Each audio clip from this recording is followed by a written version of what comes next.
Se le conoce por el oráculo de Omaha, el sabio de Nebraska. Y cuando era pequeño sabía que iba a ser rico. Me di cuenta cuando tenía 10 años. Si tengo una vida más o menos larga, voy a hacer mucho dinero. Acertó. 70 años después, era el hombre más rico del mundo. Un magnate con aura de estrella del rock. Nunca he conocido a nadie tan centrado. Es increíble. Quiere ser lo mejor posible en lo que hace. Y resulta que lo que hace da mucho dinero. Warren es muy joven y enérgico. Warren está súper interesado en lo que pasa. Y hay mucho que asimilas de la perspectiva de Warren. Pero entre todas esas facetas de ganador, han habido también pinceladas de desastre financiero. La compañía y yo prometimos al tesoro ayudarles fuertemente a descubrir lo que habíamos hecho mal en el pasado y que nos aseguraríamos de que no volviese a ocurrir. Estaba asustado, muy asustado. Mucha gente quería que dejáramos el negocio ese fin de semana y yo no sabía qué iba a pasar. Y detrás de su conducta campechana está uno de los empresarios más astutos y duros de América. No se consiguen 40.000 millones de dólares siendo Mr. Rogers o siendo uno de los teleñecos.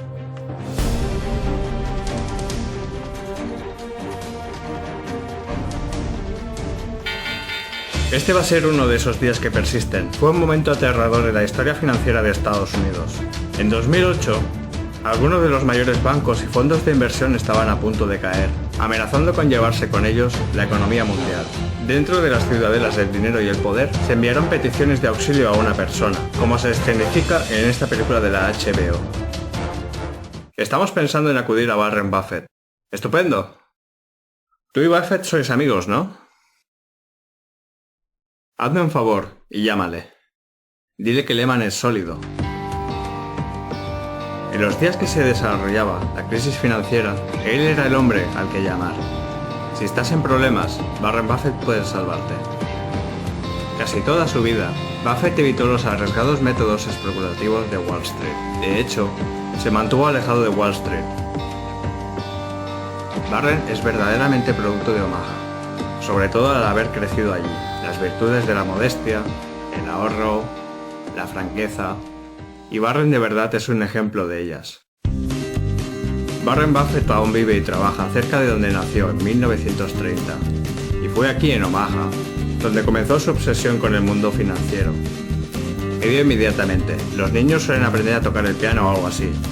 Yo era de números, sabía que me iba a interesar la bolsa toda mi vida, desde que tenía 8 o 9 años.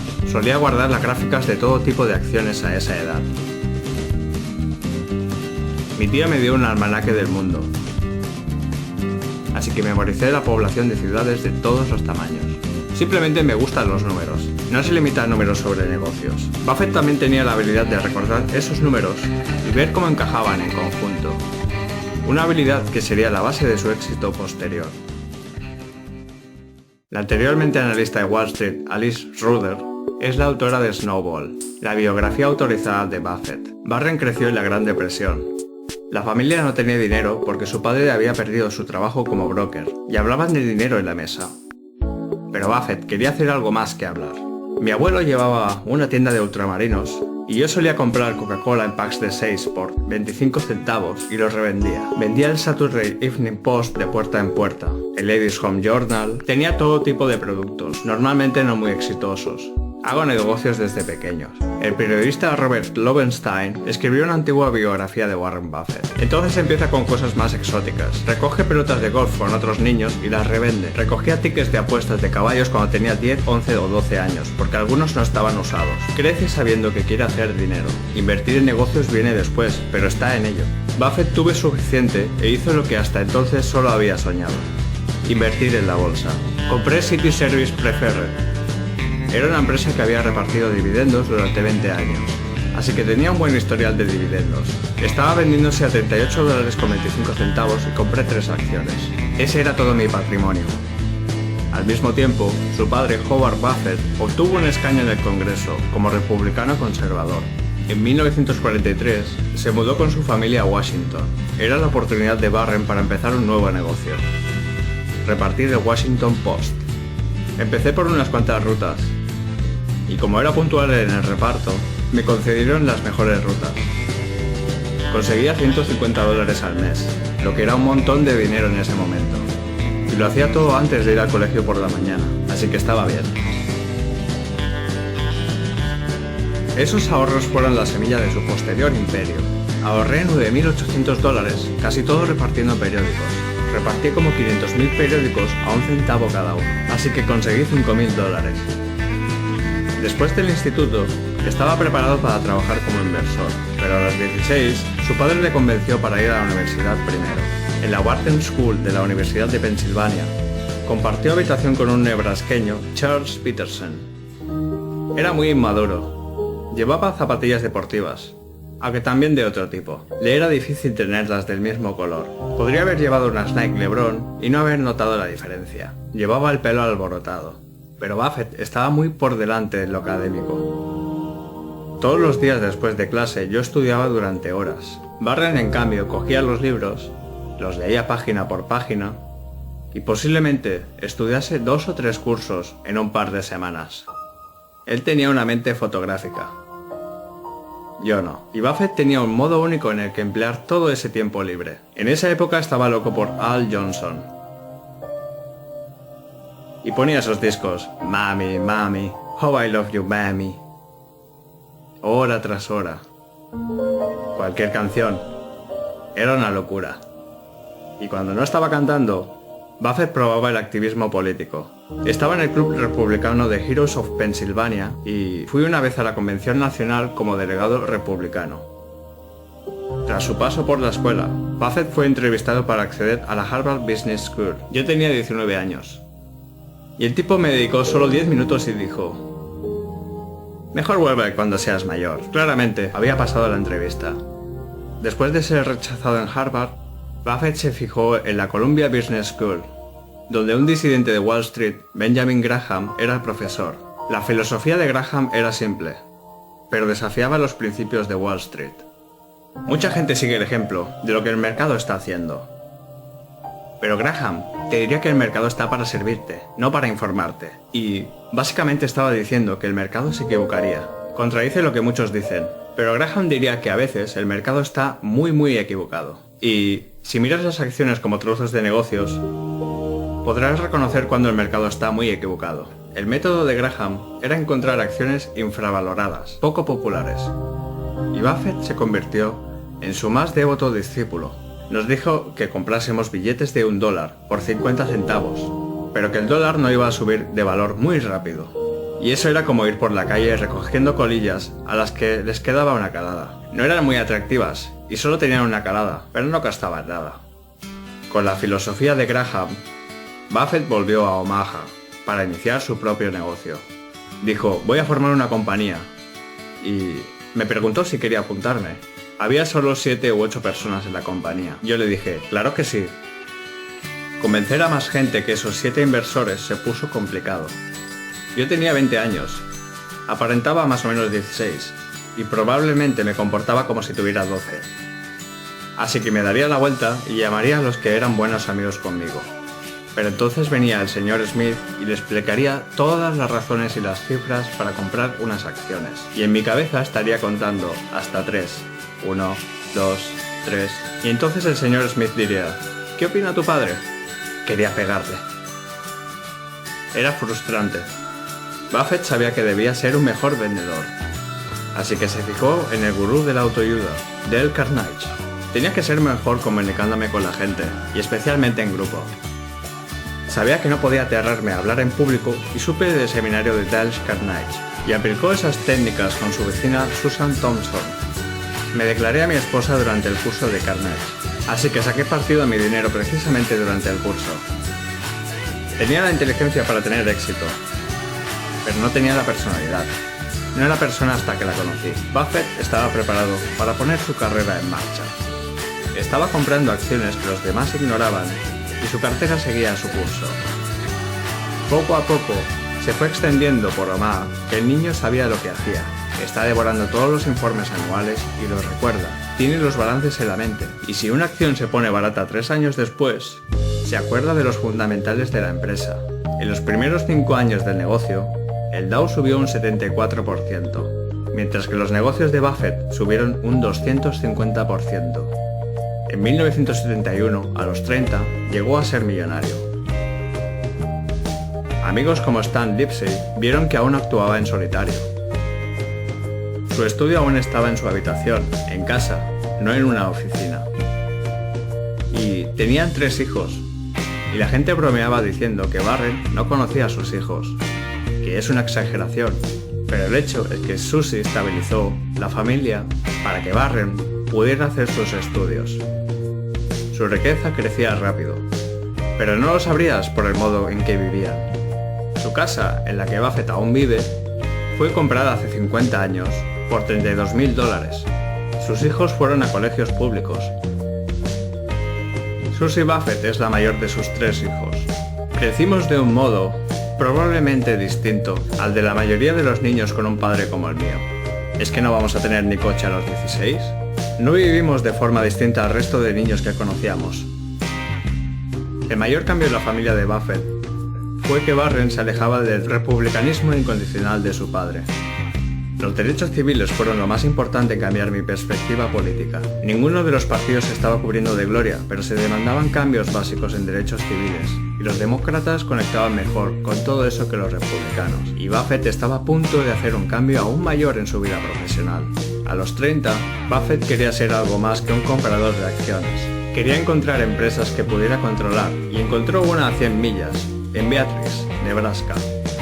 Dempster Mill era una empresa que no lo estaba haciendo muy bien. Estaba en el negocio de los molinos de viento, que se iba a extinguir. No era un buen negocio en el que estar hace 50 años, pero la acción estaba muy barata, así que compré. Era un negocio que tenía un montón de existencias que no necesitaba, y demasiados empleados, así que era una compañía que solo necesitaba adelgazar. Y por supuesto estaba en un pueblo muy pequeño, del que era el mayor empleador. 100 personas perdieron su trabajo, y Buffett era el responsable.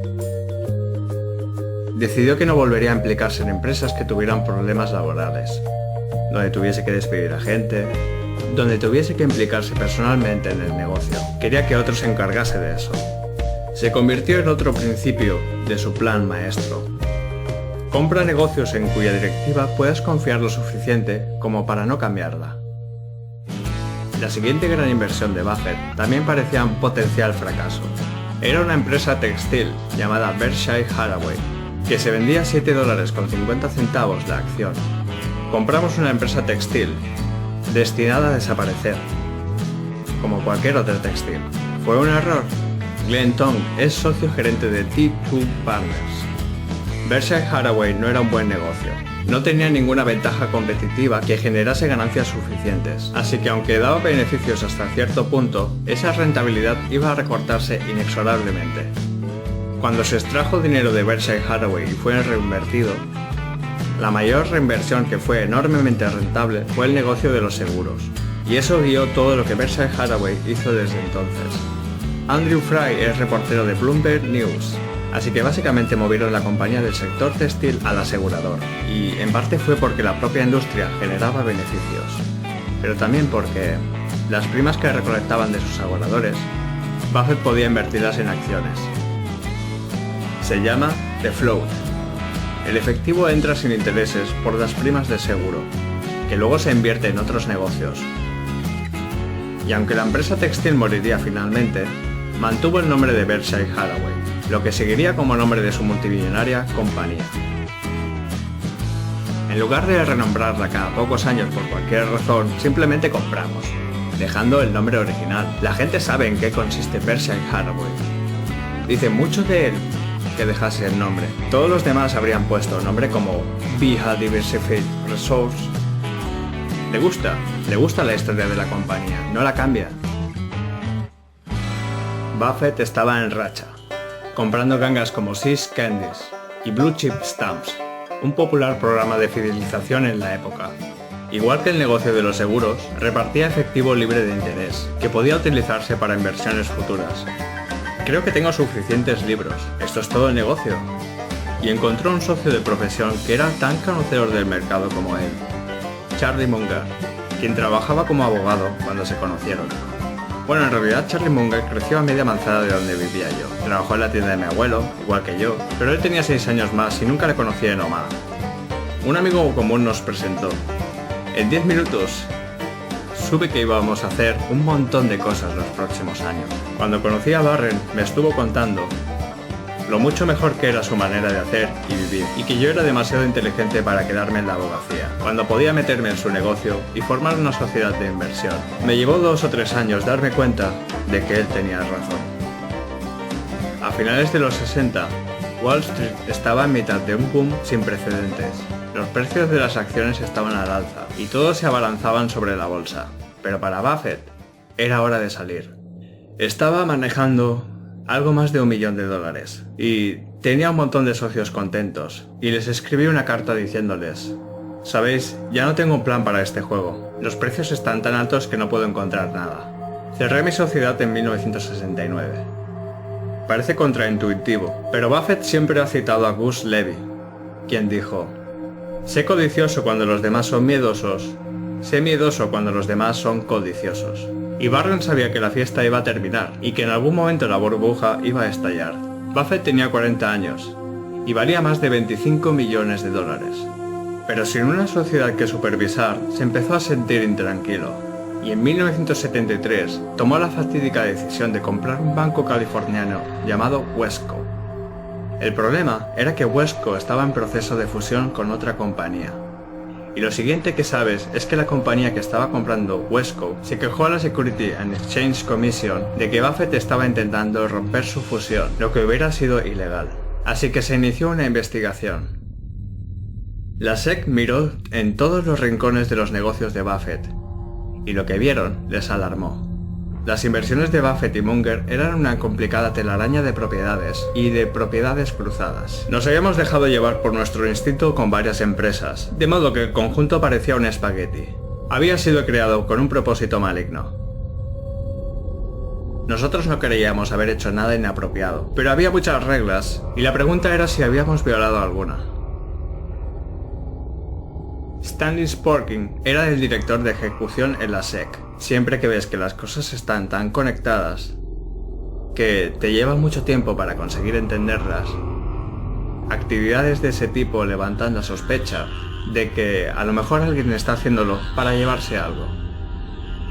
Lo que también levantó sospechas fue que Munger y Buffett estaban ofreciendo a los propietarios de Wesco más dinero del que obtendrían en el mercado libre. Nosotros seguimos comprando hasta quedarnos sin dinero, 2 o 3 puntos por encima de lo necesario. Era una acción un poco excéntrica, pero creímos que era el modo correcto de actuar, y la SEC se puso furiosa. No puedes manipular el mercado. En otras palabras, no puedes comprar acciones con el solo propósito de subirlas de precio, y si lo haces, estás violando la ley. Llovieron las acusaciones. La investigación de Wesco fue la primera vez que alguien desafiaba la reputación de Warren.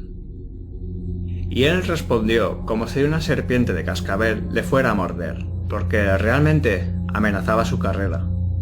Tratando de confrontar el desastre, el abogado de Buffett hizo una apelación poco ortodoxa a Stanley Sporkin. Dijo: mira, Stan, aunque esto no tenga buena pinta, desde tu punto de vista, ten en cuenta el tipo de individuo. Desde mi punto de vista, va a ser la persona más importante en los servicios financieros de todos los tiempos. La apelación funcionó. La compañía de Buffett, Blue Chip Stamps, fue multada por $100.000, pero no se prestaron cargos contra Buffett. Así que se volvió aún más estricto y correcto en su comportamiento y en preocuparse por su reputación. En 1973, la acción de Berkshire Hathaway alcanzó un nuevo máximo de $93, cuyos beneficios se debían sobre todo al negocio asegurador. Buffett también posee apuestas y bancos, fabricantes de ropa y fábricas de caramelos. Pero había un negocio que le apasionaba tener. Me encantan los periódicos. Mi padre los traía a casa cuando tenía, no sé, 6, 7 u 8 años. Y era lo primero que yo cogía. A todos nos gusta leer. El primer periódico que compró fue un semanal de Omaha, The Sun. Sun era una empresa muy pequeña. Nunca conseguí dinero, en absoluto. Stan Lipsey era el editor de Sun Newspaper. Nosotros publicábamos semanalmente contra los diarios, así que teníamos que iniciar historias. Con suerte de investigación y... nos sentamos para hacer una lluvia de ideas y ver qué podíamos hacer. En una reunión, Buffett sugirió hacer una historia sobre Boys Town, un legendario hogar para huérfanos situado en las afueras de Omaha. Hecha famosa por la película de 1938 con Spencer Tracy y Mickey Rooney. 4.000 niños se han mudado a esta ciudad de hombrecitos. Era bien sabido en Omaha que de allí salía un montón de dinero y el número de niños estaba disminuyendo. Tenían 1000 niños. Yo sabía que la población había disminuido y pensé que había una historia ahí. Buffett sabía que organizaciones benéficas como Boys Town tenían que revelar su patrimonio en un impreso federal llamado 990. Así que Barren nos dijo: id a Washington, conseguid el 990 de Boys Town y tendréis mucha más información. Y esa fue la fuente de información más importante que tuvimos. Eso nos llevó al titular, que era que 700 niños tenían 209 millones de dólares. El titular fue: Boys Town, la ciudad más rica de América. La historia se llevó un Pulitzer en 1973, un honor poco frecuente para un periódico semanal. Stan Lipsy me llamó diciéndome que había ganado el Pulitzer. Fue un gran día. Buffett probó la Gran Liga y quería más. Miró a lo más alto. En el influyente Washington Post. Tenían virtualmente un monopolio, porque cualquier competidor se iba a hundir pronto. Y Washington DC es una ciudad enganchada a las noticias, así que, ¿qué más se puede pedir? Y además era un periódico con el que estaba vinculado desde adolescente, por haberlo repartido. Al principio, Buffett no estaba seguro de cuánto quería invertir. Entonces, el Washington Post sacó la historia de Watergate, y el presidente Nixon, sin quererlo, le hizo su decisión más fácil. En 1973, la acción estaba cayendo mucho, en parte porque la administración Nixon había declarado la guerra a Washington Post. Lo principal es que el Post va a tener grandes problemas aparte de este. La partida debe jugarse de manera terriblemente dura. La acción cayó desde $38 a $15 o así. Y compramos un montón de acciones en un periodo muy corto. La gente se estaba deshaciendo de sus acciones. Grandes inversores. Lo interesante es que mientras estábamos comprándola a $20 la acción, si le preguntas a la gente que vendía cuánto valía la empresa realmente, te decían que $100, pero vendían de todos modos. Agradeceré eternamente a la administración Nixon el haber agitado las cosas en aquel momento. La regla de Buffett había sido siempre mantenerse a cierta distancia de gerentes y ejecutivos de la compañía. Pero no fue el caso con el Washington Post, donde la editora Katharine Graham se hizo su interlocutora social y confidente. Lo que Katharine Graham ofrece a Warren Buffett es un asiento en la mesa de los grandes. De repente tiene cenas con Henry Kissinger y de repente ya no es solo un inversor de Omaha. Es una parte del paisaje de Washington. Conoce a Ben Bradley, al presidente de los Estados Unidos. Este no era su mundo y Katharine Graham fue realmente su entrada a ese mundo. Ella estaba en un negocio que me fascinaba. Ella me invitaba a las fiestas de Washington, lo que fue interesante. Vi partes del mundo que no habría visto de otro modo si no nos hubiéramos hecho amigos. Pero a medida que el círculo de Buffett se agrandaba, su esposa Susie se sentía cada vez más aislada en casa. Y tomó una dura decisión, inusual para una ama de casa del medio oeste de esa época. No se divorciaría de Barren, pero se mudó a Omaha, a San Francisco, persiguiendo una nueva vida y una nueva carrera como cantante. Entiendo por qué se mudó. Mi padre se estaba haciendo más famoso y mi madre no era tipo señora Buffett. En absoluto. Estás en una pecera y todo el mundo quiere algo de ti. Y no es muy divertido, en realidad. Su relación nunca cambió en absoluto. Estaban completamente enamorados. Hablaban 5, 6, 7, 8 veces por día, viajaban juntos. Sencillamente, ella no podía vivir aquí. Para estar segura de que Barren estaba tendido en su ausencia, Susie habló con su amiga Astrid Mengs. Susie sabía que Astrid era una mujer sólida y le pidió que cuidase a Barren. Y así es como se conocieron.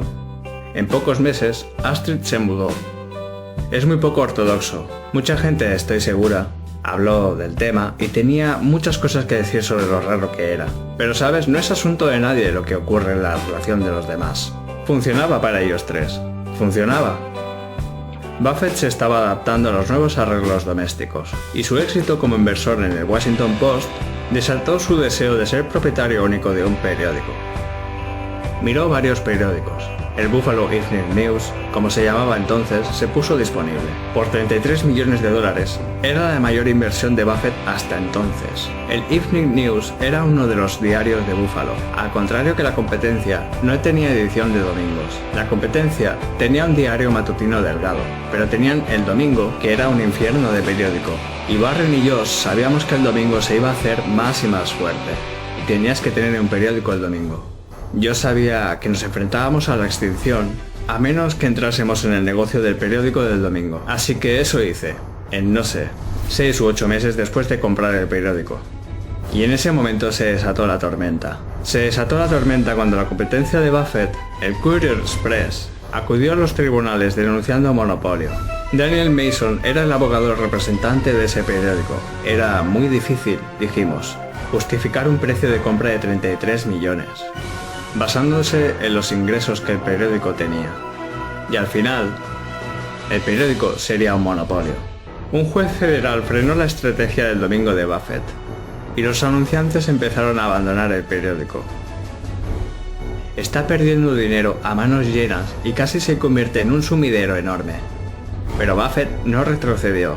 Sabíamos que no iba a ser una opción a largo plazo que dos periódicos sobrevivieran en Buffalo. Al final, uno de los dos se hundiría y el otro tendría un éxito enorme, porque sus financiadores cambiarían. La batalla duró meses, hasta que la decisión del juez fue anulada. La competencia de Buffett se fue pronto del negocio, y el periódico de Buffett se hizo enormemente rentable. No se consiguen 40.000 millones de dólares siendo Mr. Rogers o siendo uno de los teleñecos. Usa cualquier ventaja que tenga. En 1985, la acción de Berkshire Hathaway costaba $2.000. Buffett era billonario. Ese año hizo historia otra vez, cuando ayudó a financiar la absorción por parte de Capital Cities de la American Broadcasting Company. Fue el mayor acuerdo sobre medios de la historia, y también condujo a apariciones de invitados en un programa de ABC Soap Operas. Warren, ¿estás pensando en comprar una compañía de cosméticos? Oh, nunca soñaré con entrar a competir contigo. Oh, es cierto. Pero Omaha era aún su hogar, y Buffett se mantuvo aparte de los métodos de altos vuelos de Wall Street. Él era famoso por dichos como: si quieres hacer mucho dinero, tápate la nariz y ve a Wall Street. Y tenía un letrero que decía: Wall Street trata de toros, osos e informaciones falsas. Pero en 1987, Buffett decidió invertir $700 millones en la que entonces era el mayor banco de inversiones de la nación, el poderoso Salomon Brothers. Así que cuando invirtió en Salomon, que era la clásica quinta esencia de Wall Street, la gente se preguntó: ¿qué está haciendo Warren? Pero lo que siempre ocurre con él es que si la oportunidad de hacer dinero es suficientemente grande, sus ideas se dejan de lado. Pero pocos años después de la inversión inicial de Buffett, Salomon se metió en grandes problemas. Resulta que recibí una llamada en agosto de 1991, me contaron los problemas que venían. Un trader hizo cosas muy malas en el mercado de bonos del gobierno de Estados Unidos. Esas cosas malas incluían movimientos ilegales de ese trader de Salomon para arrinconar el mercado de bonos. Utilizaron cuentas no autorizadas para aumentar la participación de Salomon y forzar a sus competidores a abandonar. Derek Maugan era vicepresidente de Salomon Brothers. Aunque no tuvo nada que ver con el escándalo, estaba horrorizado por lo que pasaba.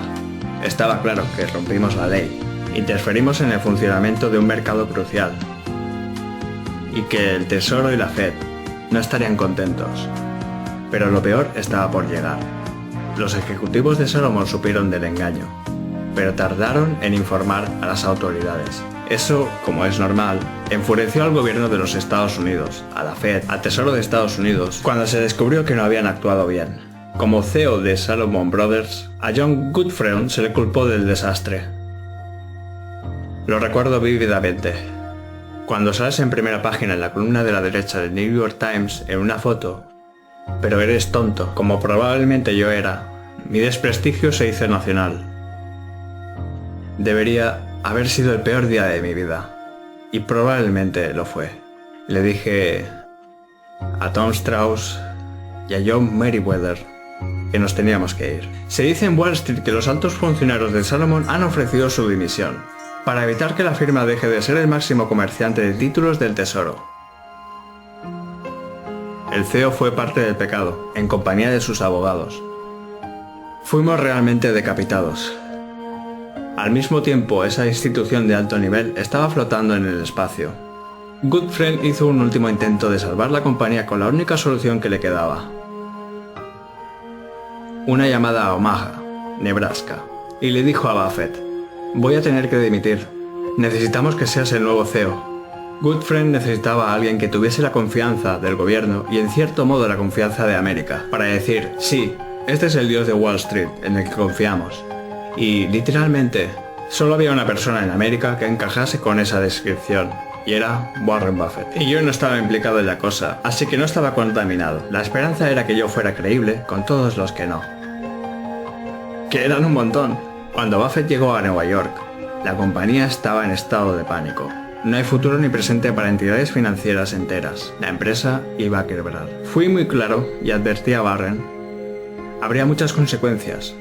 No solo que la compañía fracasaría rápidamente, sino que habría impactos sistémicos significativos en otras instituciones. Buffett estaba ahora al timón de una compañía a punto de caer en desgracia. Warren solía decir que lleva toda una vida construir una reputación y 5 minutos perderla. Y tenía miedo de que Salomon fuese esos 5 minutos para él. Era el 18 de agosto de 1991. El secretario de Tesoro Nicholas Brady dictaminó que Salomon quedara fuera del negocio de los bonos. Se anunció a las 10 a.m. de un domingo. El Tesoro de Estados Unidos nos echó de la lista de gente aceptable, como comerciante principal. Eso hubiera sido la muerte de la compañía. Así que tenía que conseguir cambiarlo antes de que abriese Tokio. Tenía solo unas pocas horas. Cuando los mercados de Tokio abriesen, el destino de la empresa estaría sellado. Los bancos japoneses podrían haber provocado una estampida financiera, vendiendo nuestras acciones, obteniendo liquidez, pidiendo efectivo. Podrían drenar muy rápido el capital y la liquidez de la compañía. Ese impulso se transferiría al mercado londinense. Y para cuando abriese en Nueva York, estaríamos en una grave crisis. Buffett llamó a su viejo confidente Charlie Munger para una reunión de emergencia.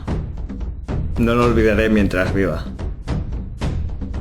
Fue el momento más increíble de mi vida, porque podría haber sido una calamidad nacional. Warren Buffett se pasó todo el día haciendo frenéticas llamadas a Washington, intentando que la Fed retrocediera. Estaba muy asustado, y probablemente se notaba en mi voz cuando hablaba. Estaba hablando con Nick Brady, quien era secretario del Tesoro, y con Gary Corrigan, quien era el presidente de la Fed en Nueva York. Y esta gente estaba merecidamente, comprensiblemente, furiosa con lo que Salomon había hecho. Y había mucha gente que quería que dejáramos el negocio ese fin de semana y no sabía qué iba a ocurrir. En el último momento, hubo una llamada con Nicholas Brady. Había mucha emoción en la voz entrecortada de Warren cuando hablaba con Nick.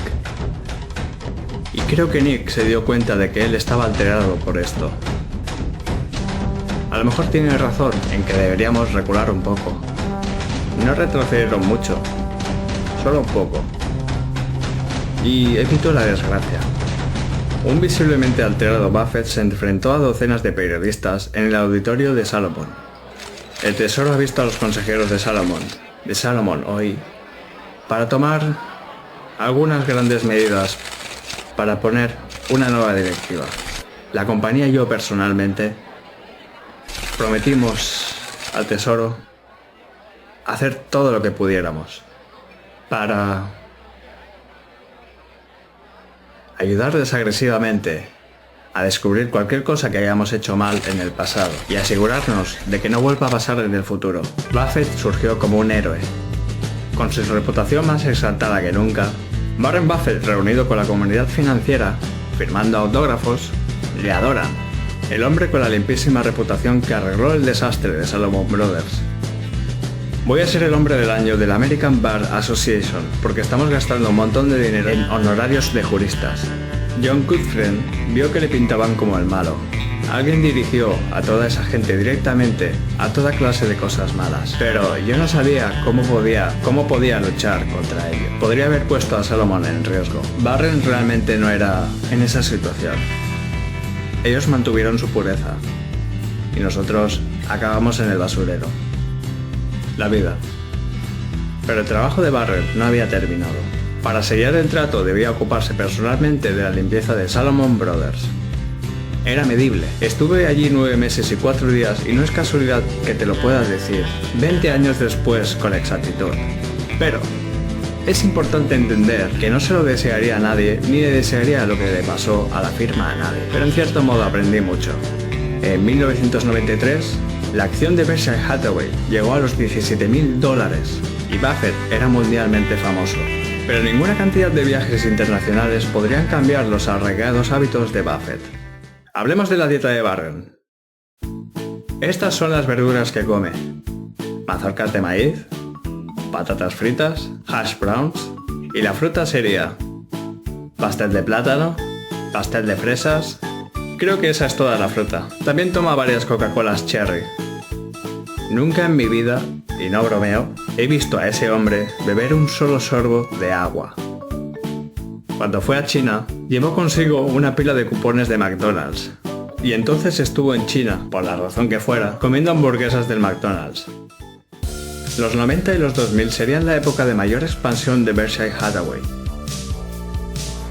Llegado al ámbito corporativo, era la mayor tienda de muebles de la nación.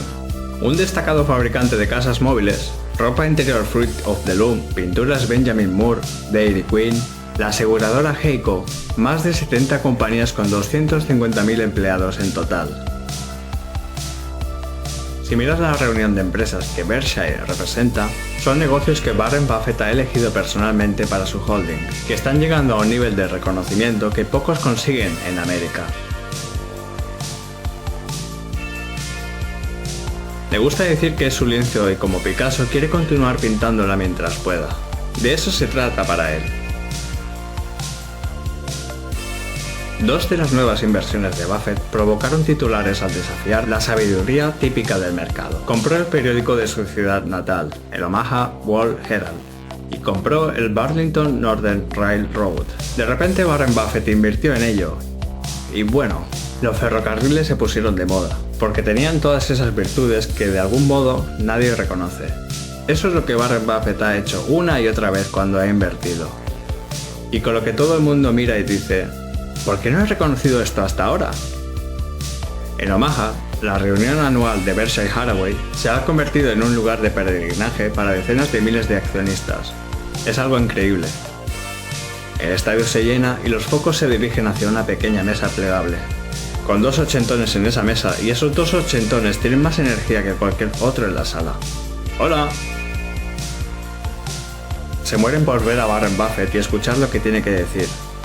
Su acontecimiento favorito es la reunión anual y le carga de energía. No para desde el viernes al domingo por la noche. Y conforme transcurre el fin de semana, consigue más energía. No puedo explicarlo, serán esas hamburguesas. En los 2000, Buffett valía decenas de miles de millones de dólares. Planeaba donar su dinero a una fundación dirigida por su exmujer, Susie. Pero en 2004, Susie murió de un derrame cerebral, después de operarse de cáncer. Fue una conmoción enorme para todos nosotros. Mi padre, no puedo explicar lo mucho que la quería y confiaba en ella. Me cuesta hablar de esto. ¿Sabes? Él nunca lo superará totalmente. Ninguno de nosotros probablemente lo hará, pero ella era realmente muy especial. Nosotros siempre hablamos y planeamos pensando que él moriría primero. Así que cuando murió fue algo realmente gordo. 2 años después de la muerte de Susie, Buffett se casó con Astrid Mengs en una ceremonia privada y anunció que había prometido el grueso de su fortuna no a sus hijos, sino a la fundación dirigida por Bill y Melinda Gates. Bill Gates ha sido uno de los más íntimos amigos de Buffett desde principios de los 90. Fue estupendo, nos hizo subir nuestro nivel de ambición, añadir un montón de cosas que no podíamos hacer todos los años. Es un regalo gigante que dobló lo que podíamos hacer sin él. Son jóvenes, enérgicos, trabajan más duro de lo que yo lo haría. Puedo seguir haciendo lo que me gusta, y van a conseguir lo mismo mucho mejor de lo que yo lo haría. Es la solución perfecta que otro lo haga por mí. Es lo que siempre he hecho. Pero a medida que su 80 cumpleaños se acercaba, una crisis internacional abriría un nuevo capítulo en la vida de Buffett. Una mañana tremenda en Wall Street, Lehman Brothers se declara en bancarrota. En 2007, una sola acción de Berkshire Hathaway llegó a un récord histórico de $150.000. ¿Y la gente llama a esto trabajo? Pero al año siguiente, toda la economía estadounidense estaba en estado de crisis. El Dow cierra el lunes habiendo bajado más de 400 puntos, con sus principales instituciones financieras colapsando bajo montañas de deuda. El dominó empezó a caer, y era un dominó enorme. Empezaron a caer a un ritmo asombroso. Los aterrados banqueros en Nueva York necesitaban ayuda de cualquier que aún fuera sólido. Y no era dinero lo único que necesitaban. Warren Buffett es un gran sello de aprobación, y si él está poniendo dinero en una situación, ellos van a asumir que él es suficientemente inteligente como para hacer esa inversión porque va a dar un rendimiento satisfactorio. Y eso calmará los miedos de la gente cuando el miedo es máximo. Entre las empresas que recibieron un salvavidas de Warren Buffett estuvieron Goldman Sachs, General Electric y después Bank of America. Si Warren Buffett está dándote ese respaldo de decir, tengo fe en esta compañía, el mercado se recuperará, y finalmente lo hizo. En 2011, Warren Buffett fue condecorado con la Medalla Presidencial de la Libertad. Ha demostrado que la integridad no es solo una buena cualidad, es también buena para los negocios. Pero ¿quién sucederá a este icono financiero como presidente de Berkshire Hathaway? En 2011, el hombre percibido como príncipe heredero de Buffett se vio envuelto en un escándalo. El alto ejecutivo David Sokol estaba comprando acciones por su cuenta de una compañía llamada Lubrizol, y al mismo tiempo recomendando la compra de Lubrizol por parte de Berkshire. A mí al principio, algo por el estilo, o queríamos comprar la compañía. No era algo que debiera frenarse. David Sokol dejó la compañía y la crisis terminó. En 2012, Buffett anunció que recibía tratamiento de cáncer de próstata y que había escogido a su sucesor en Berkshire. Pero ese nombre aún no se ha hecho público. Lo que sí que ha hecho público son las causas políticas y económicas que le apasionan. Creo que en los últimos años ha visto algunas cosas en las que si abre la boca puede marcar la diferencia. En lo que más franco es en lo que considera las injusticias del sistema tributario, algo que ha empezado a llamarse la regla Buffett. Hay ultra ricos de toda clase que pagan impuestos normales, pero hay un pequeño segmento que puedes localizar fácilmente, que paga impuestos muy bajos, incluidos yo. Se considera afortunado de haber nacido en América, en ese momento en la historia. Buffett es un personaje único que apareció en un periodo en los que los americanos están fascinados por las finanzas, que lo hizo mejor que nadie, que consiguió volver a poner de moda Wall Street. Como no creo que lo vuelva a ver. Creo que es el más pacífico que he conocido. Ha conmovido muchas vidas por lo que ha hecho. Y todos los que han tratado con él han hecho dinero con ello, y han mejorado sus vidas.